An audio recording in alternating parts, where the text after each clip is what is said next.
Hello, Regina. Good evening. How you doing? Teacher, fine, and you? A little bit good. So, welcome, Regina, to session number 4. So, in this session, we're gonna discuss about how to assess reading and writing. Okay. Okay. Here we got the introduction that I would like you to read. This one, please. Second,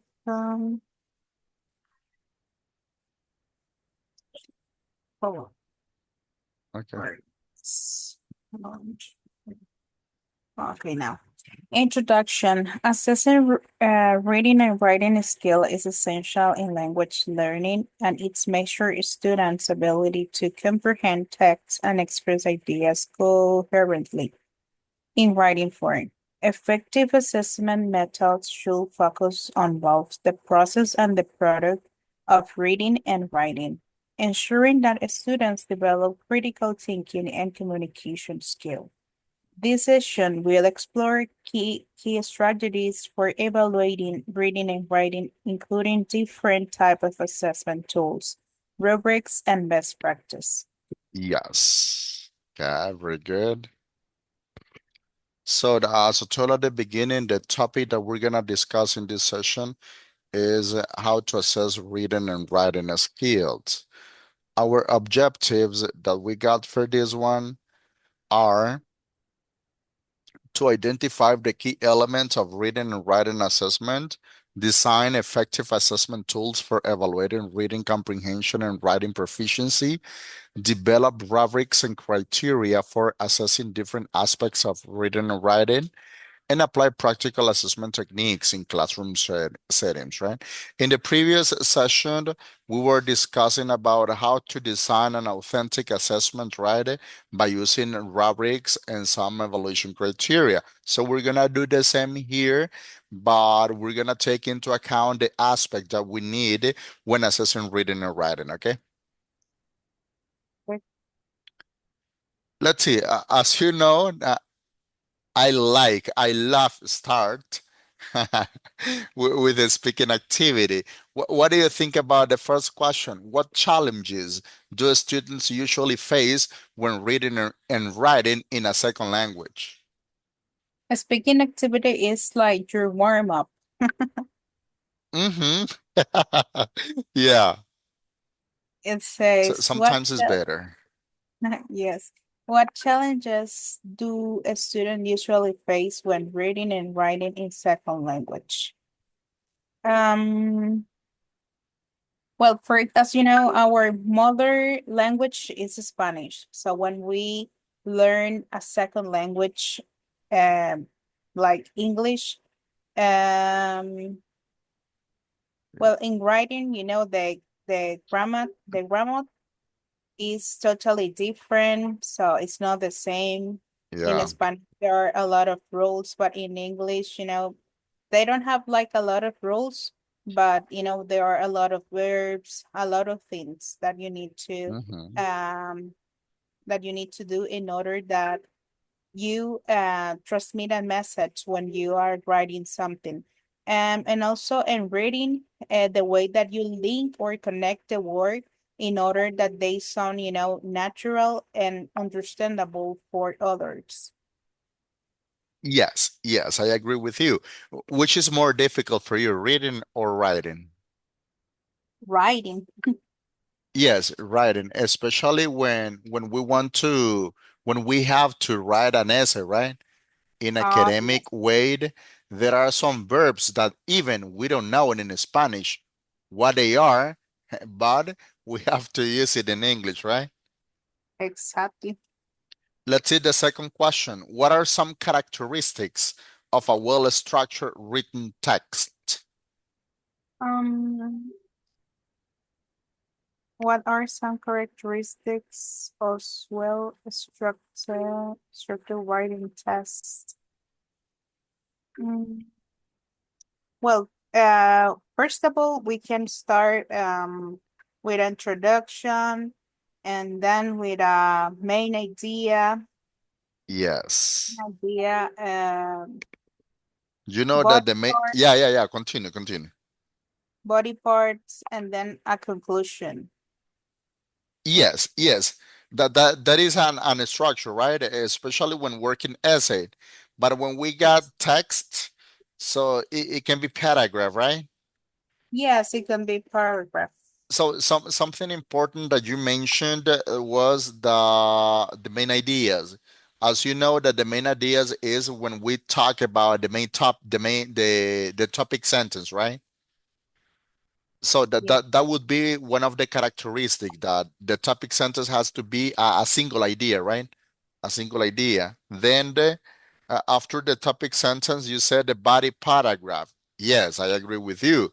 But in this case, when we talk about text, it can say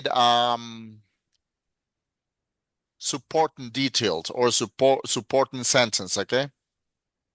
And the Oh, conclusion as concluding sentence. Because remember that it's a single paragraph, right? A simple text. Let's see the third one. How do you think reading and writing assessments differ from speaking and listening assessment? how do you how do you can reading and writing assessment differ?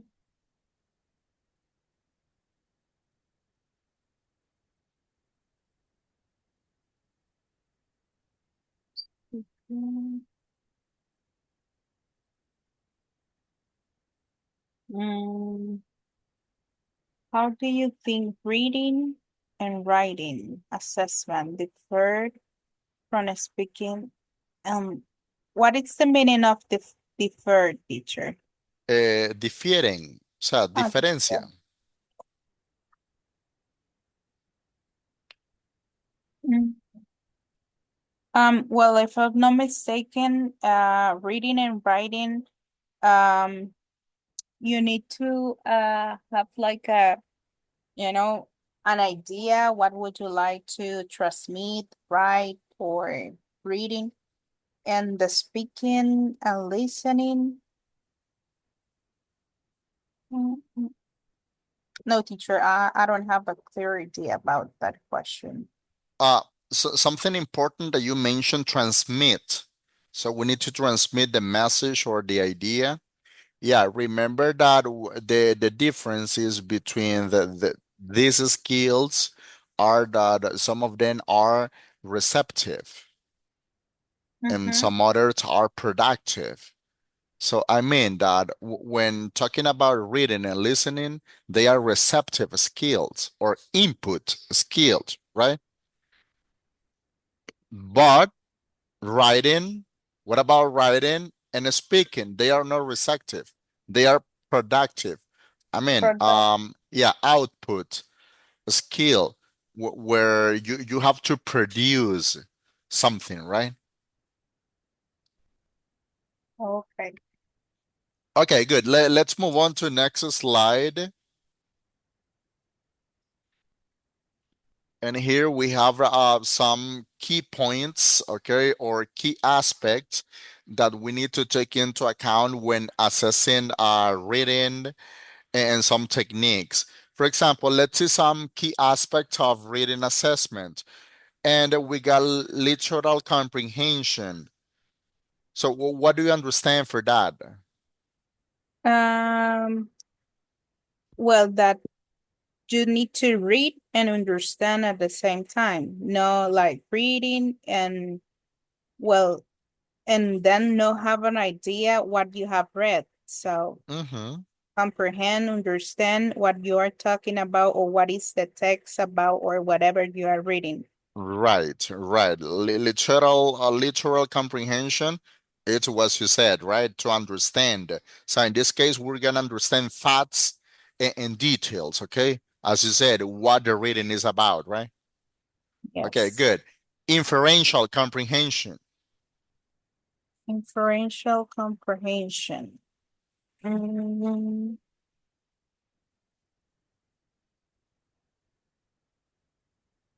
um, let me try to think. Inferential comprehension. Well, it's part of well, it's like the the ability to read between the lines and understand, the meaning of that.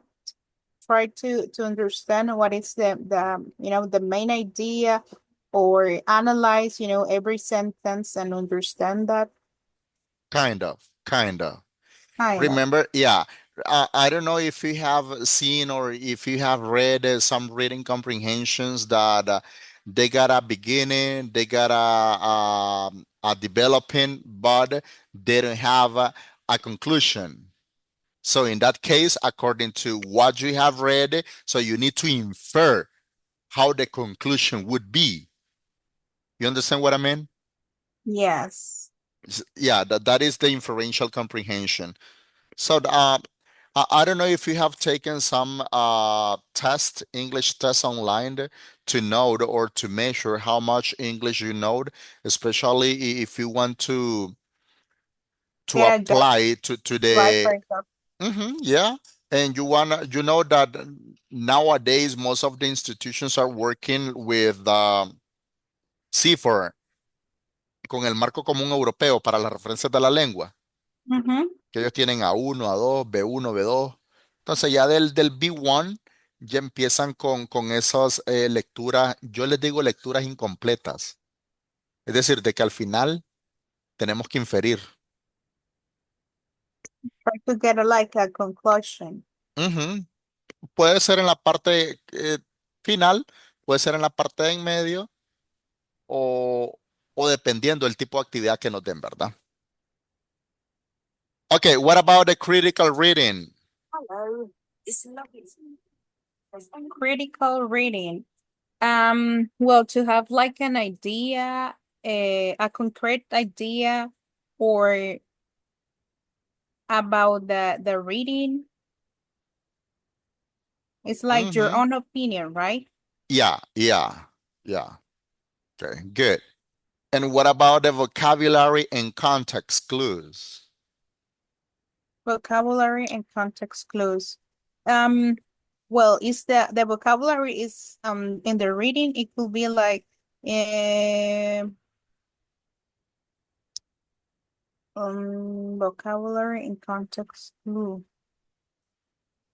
For example, unknown words that you can find in the reading, and the same Mm-hmm. text or the same reading give you like a clue to understand these new words. For example, what about if I told you, if I tell you, the last 2 months I have been struggling with some tough problems in my life, and nowadays I feel in blue. Y tenemos, and we got a question. What does blue mean according to the context? Like sad. Mm-hmm. Yeah, that is context clues, right? That is vocabulary that we need to understand some vocabulary that we got because you know that English is crazy. Some words have some meaning, but when you're applying in different contexts, they don't have the same meaning, right? Yeah, so it's mean that it help you to to determine the meaning of the unfamiliar words. Mm-hmm. Yeah. Yeah, is that. Now let's see some common reading assessment techniques. So we got the multiple choice questions. You know that this is one of the thing that you need to include in a reading comprehension. So you decide if you're gonna as activities or as a techniques, you can include multiple choice question. It could be true or false. It could be It complete the complete or guessing the meaning as the example that I told you before. What yes, and we got the short answer questions your or answer. open-ended questions. The open questions are those that when we use the double edged questions, right? Yes. Then we got the summarization tasks. Even there are some reading that at the end they say or they ask, uh, write down a brief summary of what you understand. of what you understood. So it could be one of the techniques that we can include. Also, we have the closed tests. What do you think about this? Close test. Um, no, I don't have idea about what is So close. closed tests are when we include exercises where you have to complete, where you have to fill in the blanks, fill in the gaps, okay? Ah, Those okay. are closed tests. Okay, good. Let's move on to next slide, and this is related to design and reading assessment tools. You note here, so we need to create Pre- pre-reading, while reading, and post-reading activity. I mean, if I'm gonna apply a reading comprehension for B2 plus, you know that B2 plus probably the vocabulary are techniques, words, or phrasal verbs, right? yes, So first, as pre-reading, you need to do or you need to implement an activity. This could be like you can match some similar words with some images to see if the students quite understand the vocabulary that you're presenting, right? yes, that's a good one. Yes. Then we have the while reading. So is it in that moment when you're reading, you're concentrating, you're reading the message, the passage, and then you try to solve the activities, right? And then we got the post reading activity in here. Also you can give the feedback at the end, okay? So and then you can correlate the results that the student got from the first activity that you were applying until the end. What about this one? Use authentic tasks such as news, articles, stories, and reports. You know, authentic text, something that is related to the real life situations, right? Yes, And then we got to include tasks that require students to justify their answers, especially when you're going to work with true or false. So you can say, okay, verify according to the reading, verify if these sentences are true or false. and explain why. Yes. And justify, you know that most of the time we need to justify just the false ones. Exactly. And justify the false. Okay, this is false, and you need to say, okay, this is false for this and this and this. Okay.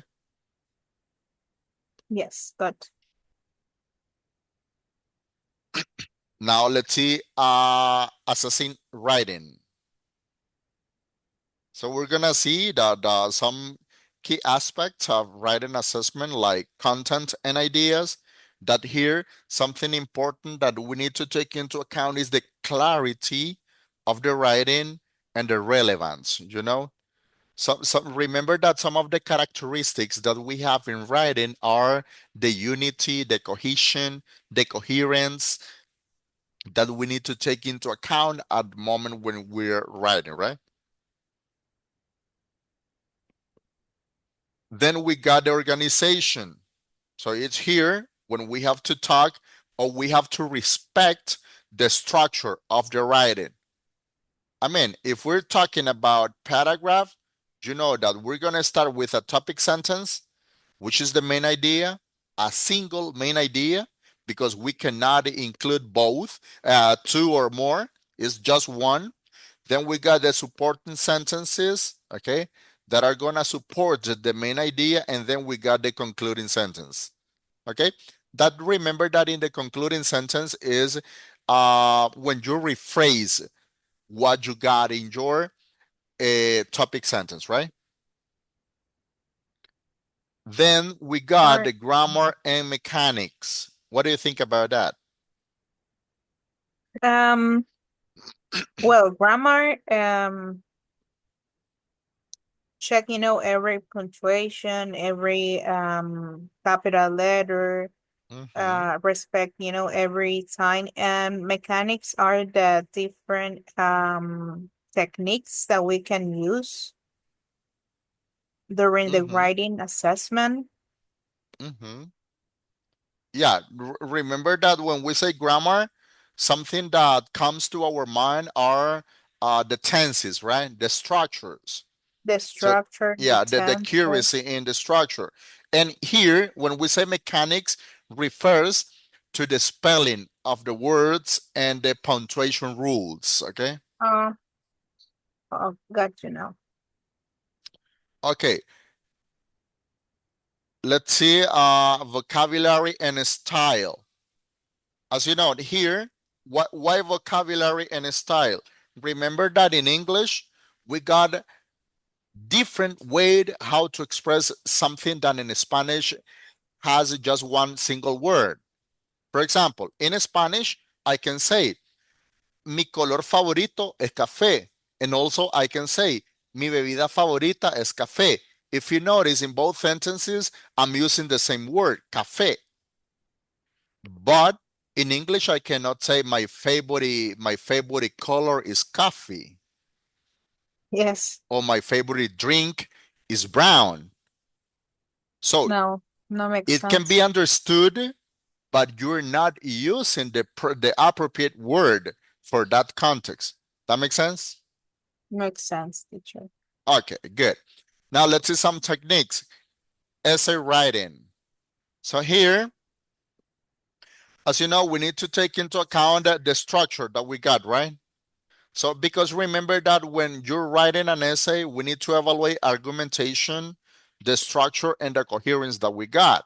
And here applies the things that you were telling before, like introduction, Body part, body part, and conclusion, conclusion. But remember that when we got essay in the introduction, we got three parts. We got the hook, we got the thesis statement, and we got the background, right? We got hook, background, and thesis statement. In the body paragraph, we got all the supporting sentence or all the evidence that we're gonna support our thesis statement. And at the end, we got the conclusion. So what is the conclusion? So the paraphrasing that we the got paraphrasing. of the thesis statement in this case. No, be careful with the terms that we're using. So we're talking about essay, we say thesis statement. But if we talk about paragraph, we say topic sentence. You see? Topics and But at the end, yes. it's gonna be like the same idea, right? Because it's Yes. gonna be the same thing that we're gonna talk about. The short paragraphs. You know that I always say to my students, if you wanna really want to be good at writing essays, you need to know how to write a paragraph. Because remember that an essay is a set of paragraphs, right? It's a combination of many paragraphs. An essay can have six, five, or more paragraphs, right? A paragraph can have six, five, or seven sentences. So Sentences. yeah, if you know how to write a paragraph, essay is gonna be a piece of cake for you. Now let's see this one. Email and letter writing. So why this? Why this? Because remember that when you're writing an email or a letter, so we got two options. First one, to use informal language or formal language. If you're gonna send or if you're gonna write an email for a friend, let me tell you that I'm pretty sure that you're gonna use informal language, right? And but if you're gonna send or write an email for your boss, it's gonna be very formal, right? Of course. Okay, good. And the peer review, you know that in writing most of the time we need to work the peer review. How? Okay, let's suppose that you're teaching how to write essays, and you said, okay, now you have finished. Now share your essay with your peers. Okay, Juan, you got the essay that belongs to Maria. So you're gonna analyze her essay. Then you're gonna write a short summary or a short opinion. What do you think about this? Do you think that it is well structured? Do you think that the ideas that she included on her essay are they appropriate for the topic that she has? Many things, okay? Yes. Then we got the timed Um, writing tasks. What do you think about this? time writing task.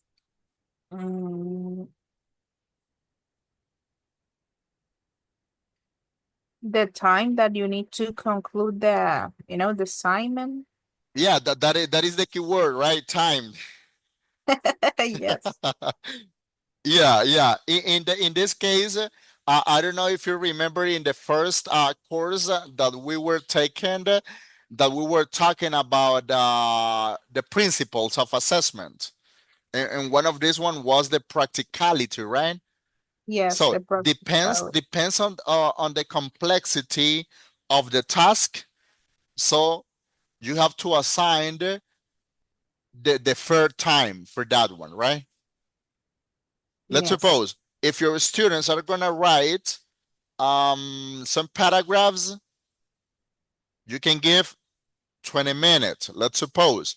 It's But depend of the kind of paragraph that right, I'm requesting. but if they are going to write an essay, you cannot give 20 minutes, because remember that essay is a little bit more complex than paragraphs, right?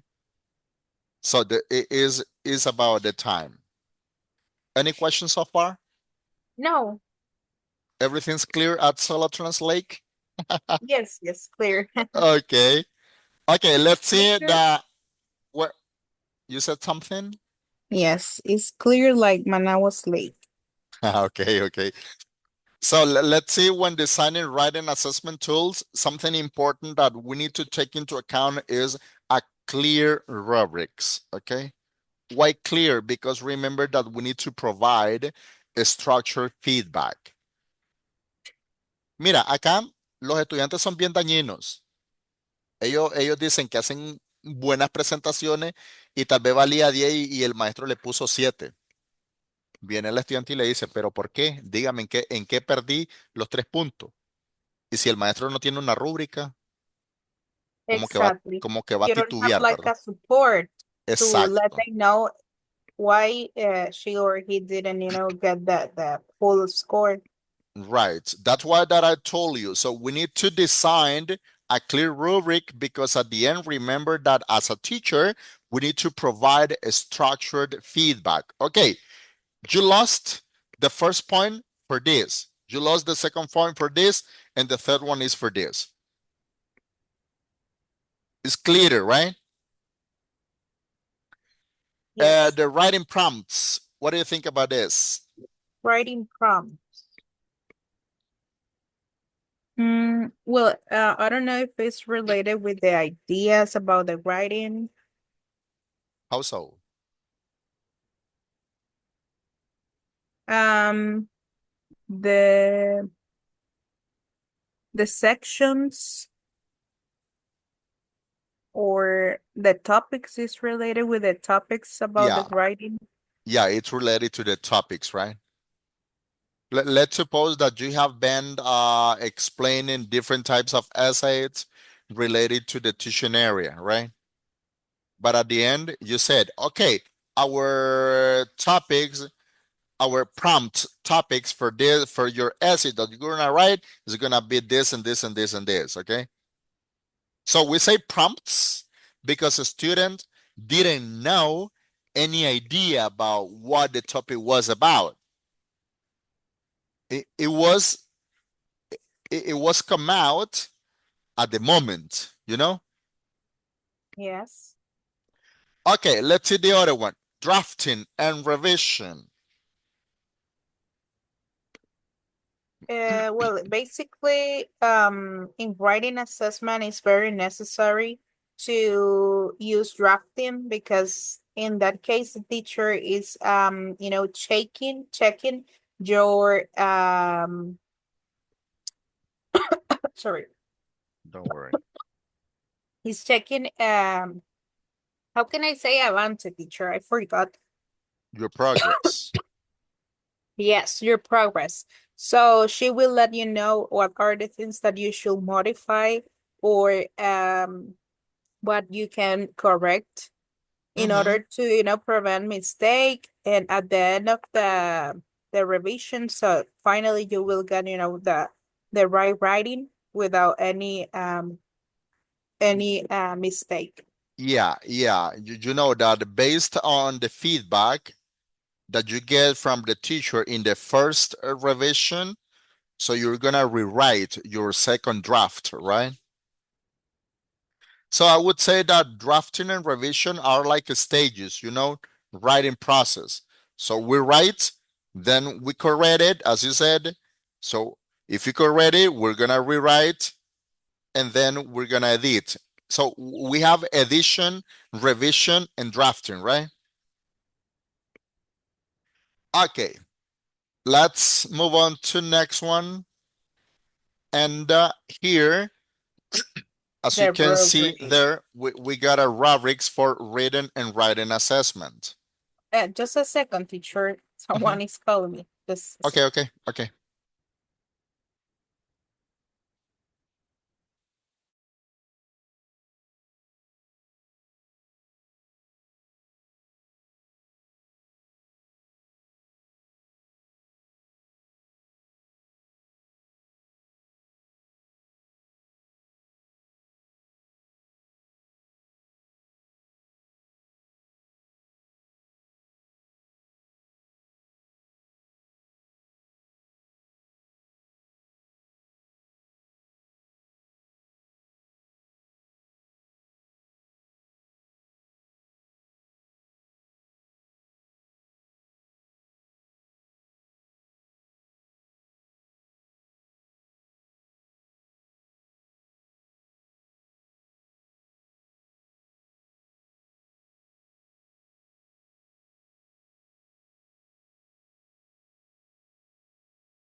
I'm back, teacher. Sorry. Hello, Yeah, yeah, I can hear you. I'm back. Okay. Ok, como te decía, ¿verdad? Aquí tenemos una rúbrica, ¿verdad? Para las evaluaciones de reading and writing. Es un ejemplo, ¿verdad? Entonces tenemos los criterios, tenemos 1, 2, 3 and 4 criterios, ¿verdad? El content and ideas, el organization, grammar and mechanics, and vocabulary styles, que eran los que discutíamos al comienzo, ¿verdad? Entonces, Yes. basado en estos criterios, nosotros tenemos que dar una breve descripción de cada criterio. Ok, digo yo. Ok, le voy a llamar excelente si el estudiante me saca 10 puntos, pero ¿qué tiene que cumplir él en el Contents and Ideas? A clear, relevant, and well-developed ideas. Cuando está bien organizado, ¿verdad? Bien desarrollado aquellas ideas y son relevantes, se merece los 10 puntos, ¿verdad? Ah, pero si viene acá y digo que en ese Content Ideas el estudiante puso ideas that are not clear or underdeveloped, ya sabemos que aquí necesita ayuda el chico y no se merece los 10, sino que le voy a dar 4, ¿verdad? Mhm. Entonces, asimismo, vamos desarrollando los criterios, ¿verdad? En este caso, organización, y aquí le voy dando mis descripciones, ¿verdad? ¿Cuándo lo voy a considerar que es excelente? ¿Cuándo lo voy a considerar que es bueno? ¿Cuándo lo voy a considerar que es satisfactorio? ¿Y cuándo voy a considerar de que ese trabajo o ese estudiante necesita mejoras, ¿verdad? En eso. En el Grammar and Mechanics, igual. Tengo acá, si fueron poquitos los errores que se encontré, que se encontró en el trabajo, pues se merece los 10 puntos, ¿verdad? Y así, no, y así vamos, sucesivamente en el vocabulario y el estilo. Ok, estamos hablando como a ver, de los problemas ambientales. Entonces vengo, ok, el chico usó sus palabras adecuadas, ¿verdad? Sus frases apropiadas al medio ambiente, entonces tiene los 10 puntos. Entonces es así como nosotros desarrollamos rúbrica y acá tenemos, como tú dijiste, ¿verdad? Mi soporte a la hora de darle una calificación al estudiante y yo digo, mira, sacaste esto por esto y esto, tenés que mejorar acá. Así es. Entonces, es muy bueno crear esto, ¿verdad? No solo para speaking se hace, se pueden hacer para las cuatro habilidades y pues lo único que hay que tomar en cuenta son qué aspectos yo voy a evaluar, qué es lo que yo quiero que los estudiantes cumplan y eso es lo que yo voy a plasmar en mi rúbrica, ¿vale? Ok, That's right. let's move on. Y acá tenemos la pequeña conclusión, ¿verdad? Ya para ir finalizando, que me gustaría que la leas, ¿verdad? Y me digas qué te pareció la clase, qué entendiste sobre el assessing reading and writing. Well, it says conclusion. Reading and writing assessment should focus on both understanding and production. Effective assessment tools should measure comprehension, critical thinking, and the ability to express idea clearly. And writing. By incorporating authentic assessment methods, teacher can better evaluate students in real-world communication. Ujú. ¿Qué te pareció la clase? Bueno, profe, sí, bueno, sí, estaba muy interesante, algo que la verdad yo no conocía, lo que es la Reading and Writing Assessment, Ujú, este, y bueno, prácticamente, más que todo es tener la comprensión, la habilidad, pues, de pensar, analizar y ujú, expresarse, ¿verdad? La idea mediante ya sea leyendo o escribiendo. Y de ujú, igual manera, pues creo que como que se incorpora un poco en el Authentic Assessment, que ujú, tiene que ver más que todo cómo nosotros podemos evaluar eh, las situaciones pues reales que nos pasan a ujú. nosotros en nuestro día a día utilizando la comunicación. Exacto, exacto. Entonces, en la plataforma vas a encontrar también lo que es la tarea que va a estar relacionado en esto. No la vas a inventar, sino que vas a buscar algún artículo, ¿verdad? Ujú, De internet. Ahí está bien especificado con respecto a eso, tú vas a diseñar ciertas actividades que ahí te la pido. Y de ujú, igual manera, dependiendo del artículo que tú vayas a agarrar, a veces con respecto a ese artículo, tú me vas a crear una rúbrica.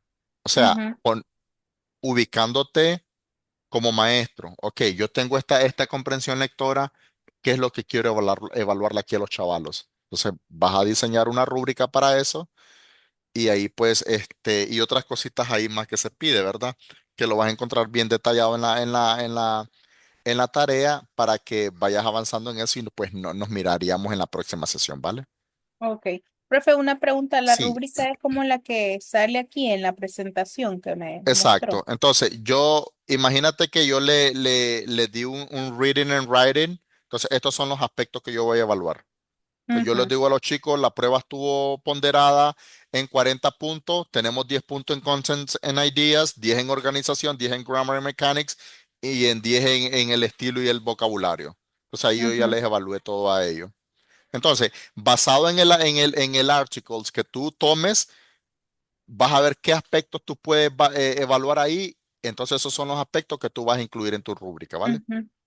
Sí, Ok, entonces ahí quedaríamos por el día de hoy y nos vemos en la próxima, ¿vale? dele pues, profe. Ok, buenas noches. Buenas noches.